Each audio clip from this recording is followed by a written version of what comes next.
Hello, good day and welcome. I'll be answering JAMB 2020 Biology Past Question 32. A prokaryotic cell type is characterized by A complex cytoplasm in which different regions are poorly defined, B. Localization of different regions of the cell into tissues, C. Collection of organelles and molecular complexes, and D. Simple cytoplasm with well-defined regions.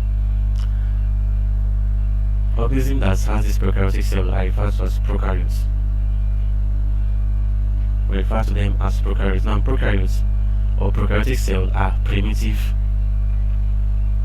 cells. They are primitive cells. Now, a specific characteristics of prokaryotic cell is that they have no membrane bound organelles. They have no membrane bound organelles. Even the nucleus of this prokaryotic cell are free. The nucleus lies freely in the cytoplasm. Now, due to the lack of membrane-bound organelles, the cytoplasm of prokaryotic cell is very complex because these organelles are left freely in the cytoplasm.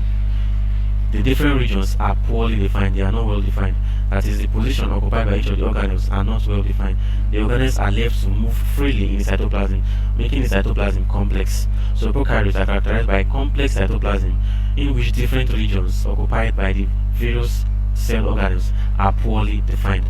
Unlike the eukaryotic cells, in the eukaryotic cells have well membrane-bound organelles in such a way that each organelle has its own specific position, and thereby making their cytoplasm simple with well-defined region. But in terms of the prokaryotic cell, they have no membrane-bound organelles, making the cytoplasm a complex cytoplasm. So option A is the right answer to the question. Thank you, and you should subscribe to the channel for more videos and past questions.